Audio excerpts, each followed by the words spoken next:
Hello guys, welcome back. This is samsirrahmanmiskat। আপনারা দেখছেন MT take.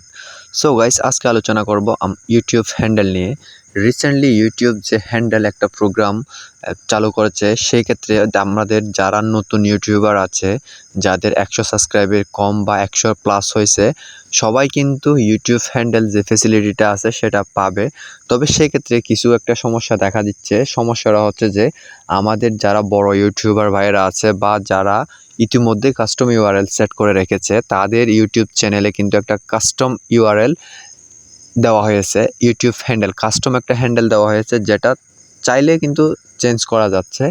আর হচ্ছে যে যারা এখনও কাস্টম কোনো ইউআরএল সেট করেনি, ইতিমধ্যে যারা কোনো কাস্টম ইউআরএল সেট করেনি, তাদের একটা সমস্যা হচ্ছে যে তাদের হ্যান্ডেলটা এখনও দেখাচ্ছে না এবং হচ্ছে যে চেঞ্জ করাও যাচ্ছে না। সো সেক্ষেত্রে বিষয়টি নিয়ে চিন্তিত হওয়ার কোনো কারণ নেই। আমাদের হয়তো অনেকেরই এইরকম একটা মেইল আসলো, যেখানে নিচে লেখা আছে লার্ন মোর। আবার যাদের কাস্টম ইউআরএল সেট করা আছে তাদের সেখানে লেখা আছে ওপেন হ্যান্ডেল। ওপেন হ্যান্ডেলে যাওয়ার পরে তাদের এখানে দেখাচ্ছে কিন্তু চেঞ্জ ইউর হ্যান্ডেল, এইরকম একটা অপশন কিন্তু তাদের এখানে পপ আপ শো করতেছে। বাট কিছু ক্ষেত্রে কিছু চ্যানেলে সেটা শো করতেছে না। সেটা নিয়ে অনেকে হয়তো চিন্তিত। সেটা নিয়ে চিন্তিত হওয়ার কোনো কারণ নেই। মেইলে বলাই আছে যে 14ই নভেম্বর 2022-এর মধ্যে আমাদের সবার চ্যানেলে কিন্তু একটা করে কাস্টম হ্যান্ডেল অটোমেটিক্যালি সেট হয়ে যাবে। সো গাইস, এটা নিয়ে চিন্তিত হওয়ার কোনো কারণ নেই।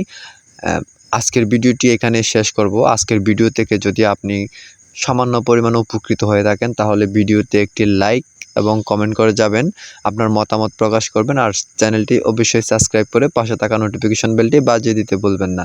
সো দেখা হবে আগামী কোনো নতুন এপিসোডে। ততক্ষণ পর্যন্ত ভালো থাকবেন, সুস্থ থাকবেন। খোদা হাফেজ।